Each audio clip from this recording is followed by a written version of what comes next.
ஆபிரகாமின் தேவனும் நீர்தானையா, ஈசாக்கின் தேவனும் நீர்தானையா, யாக்கோபின் தேவனும் நீர்தானையா, என்னுடைய தெய்வமும் நீர்தானையா.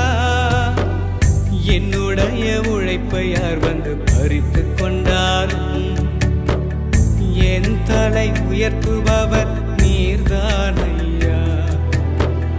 என்னுடைய உழைப்பை யார் வந்து பறித்து கொண்டாலும் என் தலை உயர்த்துபவர் நீர்தானையா.